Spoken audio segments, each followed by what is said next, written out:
आज के YouTube session में आपका स्वागत है।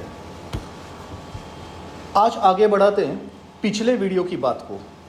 अगर आपको याद रहेगा, मैंने कहा था कि BBC ऑनेस्ट पत्रकारिता के क्रूसेडर्स, ऑनेस्ट जर्नलिज्म के क्रूसेडर्स, ये BBC को मैंने एक चैलेंज दिया था कि आपने जैसे मोदी जी के ऊपर स्टेट स्पॉन्सर्ड राइट्स का आरोप लगाया था, वही मोदी जी के ऊपर जिनको सुप्रीम कोर्ट ने क्लीन चिट दी है, लेकिन फिर भी आपने ये आरोप लगाया था। कोई बात नहीं। तो अगर स्टेट स्पॉन्सर अगर मैसेकर की बात करे और BBC अगर डॉक्यूमेंट्री करने के लिए सब्जेक्ट चाहती है, तो चलो अब मैं उनको देता हूं दूसरा सब्जेक्ट। द सेकेंड सब्जेक्ट, वापस एक बार चैलेंज है, BBC इसके ऊपर डॉक्यूमेंट्री बना के दिखाए, क्योंकि मैं जो डिटेल्स देने वाला हूं वो हार्डली पब्लिक डोमेन में अवेलेबल है और मैं पूरी क्रोनोलॉजी के साथ दूंगा। तो बात है सिख मैसेकर बाय कांग्रेस 1984 में जो अनगिनत सिखों का, इनोसेंट सिखों का जो हत्याकांड हुआ, अब मैं उसकी क्रोनोलॉजी दे रहा हूं। शुरू करते हैं। 31 अक्टूबर 1984 सवेरे 9:20 पे इंदिरा गांधी जी पे, प्राइम मिनिस्टर इंदिरा गांधी जी पे उनके दो बॉडीगार्ड्स सरदार बियान सिंह और सरदार सतवंत सिंह फायर किए। उसके बाद यह अटैक हुआ था नंबर 1 सफदरजंग रोड, जिसके बाद Indira Gandhi ji was rush to all India institute of medical science, that is AIIMS. 10:50 Indira Gandhi ji was declared dead. 11 o'clock all India radio declares that Indira Gandhi has been assassinated by her 2 Sikh bodyguards. It was specifically mentioned by 2 Sikh bodyguards. At that time, Indira Gandhi's son Rajiv Gandhi was in West Bengal. He reaches at 4 p.m. from West Bengal and reaches to AIIMS. कुछ हल्के फुल्के incidents सिखों के खिलाफ उस वक्त already शुरू हुए थे, लेकिन वो थे सिर्फ हल्के फुल्के। शाम को 5:30 प्रेसिडेंट ज्ञानी झैल सिंह, जो खुद सिख थे, उनका जब काफिला आ रहा था from foreign visit, so stones were pelted on his particular cavalcade. Now evening of 31 October 1984, same day when Indira Gandhi ji was assassinated, urgent meeting were taking place at high ranking Congress leaders residences in Delhi. उसमें से एक meeting चल रही थी 24 Akbar road, new Delhi, which was attended by members of parliament and senior Congress party members like Jagdish Tytler, Sajjan Kumar, Kamal Nath, Dharamdas Shastri, Vasant Sathe, HKL Bhagat, Lalit Makhan and Arjun Das। Discuss क्या हो रहा था? Discuss ये नहीं हो रहा था कि प्राइम मिनिस्टर के असैसिनेशन के बाद अब देश को कैसे संभाला जाए, देश की गंभीर परिस्थिति कैसे कंट्रोल में रखा जाए। नहीं, ये डिस्कस नहीं हो रहा था। डिस्कस ये हो रहा था कि टायर्स कहां से लाए जाए, केरोसिन कहां से लाया जाए, आयरन रॉड्स कहां से लाए जाए, गुंडों को और ये सब हथियारों को आने जाने का बंदोबस्त कैसे किया जाए, किस तरह से स्टेट मीडिया को यूज करके इन्फ्लेमेटरी स्पीचेस और सीन्स तैयार किए जाए। उसके बाद कांग्रेस एमपीज को ऑर्डर दी गई कि वो अपने अपने इलाके के उनके अंडर के क्रिमिनल गैंग्स को एक्टिवेट करें to eliminate Sikh men, rape women and loot their belongings. A memo was sent to all Delhi police stations ordering that immediate stand down of all Sikh police officers till the further notice, and they should be made to surrender their weapons. Why? ये सब कुछ आपको Delhi police के record में मिलेगा, सिर्फ ढूंढने की जरूरत है। BBC वाले बड़े इन्वेस्टिगेटिव जर्नलिस्ट है, जाके इसका पता लगाए, शायद उनको मिलेगा कि why Sikh officers were told to stand down. That means they will not be sent to any duty on field, and on the top of it, why were they told to submit or surrender their weapons so that they don't act against the hooligans or the rioters who are going to attack Sikh community. Am I right? उसके बाद voters list में से सिख लोगों के नाम, उनके addresses उनके businesses, ये सब कुछ लोकेट किए गए। ये सब होने के बाद जब खबर चली, ये बाहर थोड़ी बहुत न्यूज़ आने लगी, तो बीजेपी के तभी के एक लीडर और सीनियर एडवोकेट राम जेठमलानी तभी के home minister PV Narasimha Rao को जाके मिले और उन्होंने उन्हें रिक्वेस्ट की कि प्लीज़ कुछ भी करके सिखों को बचाने के लिए कुछ कीजिए। हमने ऐसे ऐसे सुना है कि Sikh are going to be targeted. Result, Narasimha Rao turned a blind eye to it और ये पर्टिकुलर बात उन्होंने वहीं पे दबा दी। उसके बाद late evening Delhi transport corporation buses were sent out of Delhi in the surrounding areas to get all the gundas and the rioters which were already made available by the Congress leaders. उसके बाद 31st October 1984 night, meetings were still taking place and now truckloads of iron rods and tires were brought in Delhi from surrounding states. Trains and tankers full of kerosene oil were also making way to Old Delhi. Delhi के gels में से कुछ criminals को वहां से छोड़ा गया, ये बोल के कि if you give the record of killing six, then आपकी जो बाकी की जो पनिशमेंट है वो हम माफ करवा देंगे। मतलब इन शॉर्ट, इस 31 October 1984 after assassination of Indira Gandhi ji, ये पूरा होमवर्क रेडी किया गया था कि अब नेक्स्ट डे किस तरह से एक्शन ली जाएगी। And now the action day starts, that is second day 1 November 1984। Congress party MP Sajjan Kumar और ट्रेड यूनियन लीडर ललित माकन ये 100 रुपए के बंडल्स और दारू की, शराब की बोतलें राइटर्स को दे रहे थे। 1 नवंबर मॉर्निंग को सज्जन कुमार ये दिल्ली के नेबरिंग एरियाज में रैली ले रहे थे in Palam colony from 6:30 AM to 7 AM, in Kiran gardens from 8 AM to 8:30 AM, in Sultanpuri around 8:30 AM to 9 AM। और ये सब रैलीज में सिर्फ एक बात कही जा रही थी कि देश की आदरणीय प्रधानमंत्री इंदिरा गांधी जी को मारने वाले सिखों को मार दिया जाए, लूटा जाए, जलाया जाए, उनकी प्रॉपर्टी तबाह की जाए। यही बात लेके ये सज्जन कुमार नाम के जो सज्जन थे वो दिल्ली में 3 जगह पे मीटिंग्स ले रहे थे। और इसके बाद पहले सिख मर्डर हुआ इन ईस्ट दिल्ली।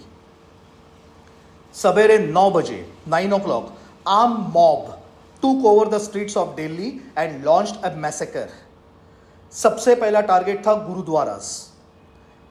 उसके बाद कार हो, पब्लिक ट्रांसपोर्ट हो, बसेस हो, ट्रेन्स हो, जहां जहां सिख दिखे वहां से सिखों को बाहर खींच के लाया गया, उन्हें रॉड से मारा गया और उनके ऊपर टायर डाले गए। ट्रक के जो बड़े बड़े टायर होते हैं वो उनके ऊपर डाले गए। क्यों? ताकि वो हिल न पाए, वो भागने की कोशिश न कर पाए। और जब वो सिख इस तरह से, वो बेचारे सिख जब इस तरह से उस टायर में बांधे गए, तब उसके बाद उनको जिंदा जलाया गया। उसके पहले उनकी दाढ़ी, उनके बाल, ये सब काटे गए। 126 working at Bokaro steel plant, Bokaro steel plant में काम करने वाले 126 को झारखंड में they were thrown in the burning furnaces. जो स्टील प्लांट में जो बर्निंग फर्नेसेस होता है उसमें उनको जिंदा डाल दिया गया। अगरतला, त्रिपुरा में अगरतला 76 फैमिलीज जिन्होंने एक पुलिस स्टेशन में शरण ली थी, रेफ्यूजी बने थे, उस पुलिस स्टेशन को जलाया गया ताकि वो जिंदा जल के मर जाए।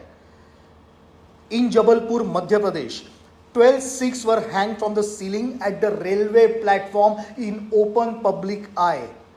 Sikh women were being gang raped, beaten, stripped naked, and that also when जब वो टायर में डाल के जलाए हुए अपने पति, बेटा, भाई उनकी लाशों के बाजू में बैठ के रो रहे थे, उस वक्त उनको they were stripped naked and raped in public view. Sikh belongings were being looted, their homes, businesses were set alight. और पुलिस क्या कर रही थी? They refused to intervene because orders थे। इन सम केसेस पुलिस ने एक्चुअली इस mob को, सिखों को डिसआर्म करने के लिए, आपको पता है कि कुछ सिख कृपाण लेके घूमते हैं अपनी सुरक्षा के लिए, तो उनके कृपाण छीन के उनको हेल्पलेस बना के मारने के लिए, मरने के लिए पुलिस ने भी इधर कांग्रेस कार्यकर्ताओं की और राइटर्स की मदद की थी। 100 से ज्यादा गुरुद्वारे जलाए गए। गुरु ग्रंथ साहिब की जो प्रतियां होती है, जो उनकी किताब होती है, धार्मिक किताब होती है, वो जलाई गई। और ये सीन सिर्फ दिल्ली में नहीं, ऑल ओवर इंडिया चल रहा था, पूरे भारत में चल रहा था। इतना ही नहीं, आपके आदरणीय, जिन्हें आप बोलते हो star of millennium, bullshit, that Amitabh Bachchan, इस अमिताभ बच्चन की हकीकत, उसकी असलियत, उसका घिनौना चेहरा इस वक्त भी सामने आया था। और इनफैक्ट टू बी ऑनेस्ट, पहली बार दुनिया के सामने आया था जब ये इंसान खून का बदला खून, और खून के छींटे सिखों के घर तक पहुंचने ही चाहिए, ऐसे स्लोगन देके लोगों को भड़का रहा था। खून का बदला खून और खून के छींटे सिखों के घर तक पहुंचने चाहिए, यह स्लोगन अमिताभ बच्चन नाम का आपका so called star of millennium, आपका आइडॉल, ये कर रहा था। और ये बोलने की मुझे कोई जरूरत नहीं है कि Amitabh Bachchan was a very good friend of Rajiv Gandhi. Now comes the third day, that is 2 November. कुछ ज्यादा नहीं, जो 1 नवंबर को हुआ था वही सब जगह पे रिपीट हो रहा था, तो इसलिए मैं वही कहानी वापस नहीं सुनाऊंगा, क्योंकि बोलते बोलते मेरे रोंगटे खड़े हो रहे, मुझे नहीं पता सुनते वक्त आपकी क्या हालत होती रहेगी। 2 नवंबर वॉज रिपीटेशन ऑफ 1 नवंबर। उसके बाद 2 नवंबर को कर्फ्यू अनाउंस किया गया, आर्मी भेजी गई। तो अभी आपको लगा रहेगा कि आर्मी अगर भेजी गई है तो now situation will come under control. बिल्कुल नहीं, क्योंकि आर्मी सिर्फ भेजी गई थी, आर्मी को एक्शन लेने की कोई ऑर्डर नहीं थी। और आपकी जानकारी के लिए, अगर सपोज राइटर्स पे फायरिंग करनी है तो आर्मी डायरेक्टली फायर नहीं कर सकती, इसके लिए उन्हें ऑर्डर लगती है सीनियर पुलिस ऑफिसर की। और सीनियर पुलिस ऑफिसर ने ऑर्डर्स दिए ही नहीं थे, क्योंकि ये दंगे थमने ही नहीं चाहिए थे। उसके बाद आ गया 3 नवंबर। 3 नवंबर द मैसेकर कंटिन्यूस। फिर उसके बाद लेट इवनिंग, अब मैटर बहुत ज़्यादा बढ़ चुका था, इंटरनेशनल मीडिया का भी अटेंशन होने लगा था। तो अब आर्मी को ऑर्डर दी गई कि किसी भी हाल में अब ये सब कुछ कंट्रोल में लाओ।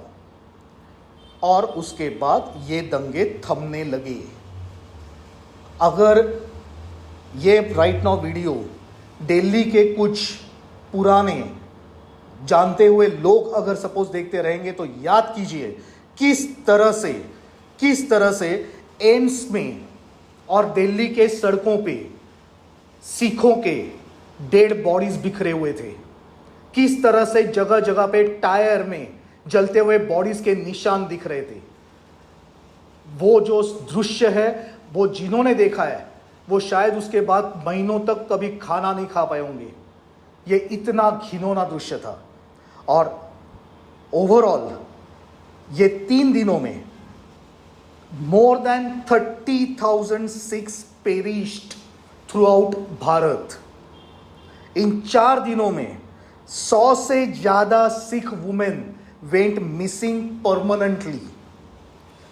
100 से ज्यादा यंग बच्चे within the age of 0 to 5 they went missing still till date।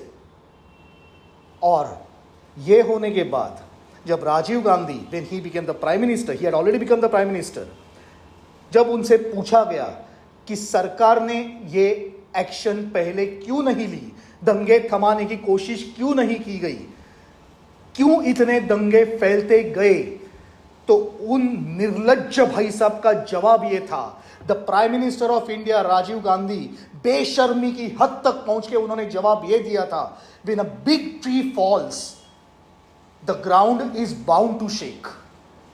जब एक बड़ा पेड़ गिरता है तो धरती हिलती ही है। वाह! तो that means the prime minister of India was giving the justification of this gruesome massacre of six innocent six. And इससे ज्यादा उनकी खुद की इन्वॉल्वमेंट का और क्या सबूत चाहिए था। और उसके बाद फिर जब केसेस चले, सालों साल कांग्रेस की सरकार थी, किस तरह से सब केसेस दबाए गए, कितने लोगों को बेगुनाह डिक्लेयर करके छोड़ा गया.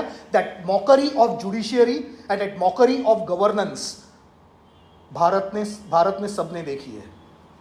मैं वापस बीबीसी को चैलेंज करता हूं. पहले वीडियो में भी चैलेंज किया था, मुझे मालूम है वो एक्सेप्ट नहीं करेंगे, because you need to have balls to be a true journalist.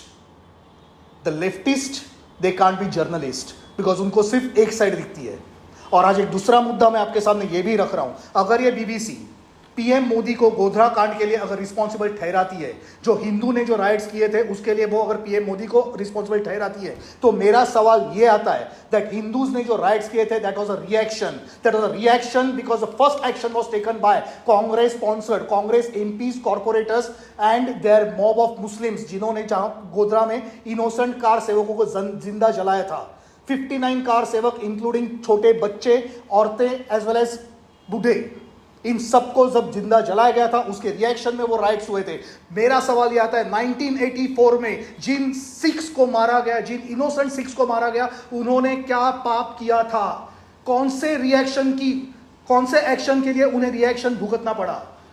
इसके पहले वीडियो में जो मैंने बोला था, West Bengal government, communist government ने जो उधर दलित हिंदुओं को जो जिंदा जलाया था, मारा था, गोलियां बरसाई थी, वो मैसेकर के लिए उन्होंने क्या पहले एक्शन ली थी? गलत एक्शन ली थी कि पुलिस ने और उस मार्क्सिस्ट सरकार ने ये रिएक्शन दी थी? अगर बीबीसी इसका जवाब लाके दे तो मैं चैलेंज देता हूं, मैं ये मेरा यूट्यूब चैनल बंद कर दूंगा. लेकिन मुझे इसके ऊपर आंसर चाहिए from BBC and from all the seculars of this country, जिन्हें हर जगह पे सिर्फ और सिर्फ पीएम मोदी एंड इंडियनली हिंदूज दिखाई देते हैं, लेकिन कांग्रेस के पाप कभी नहीं दिखते हैं, कम्युनिस्टों के पाप कभी नहीं दिखते हैं.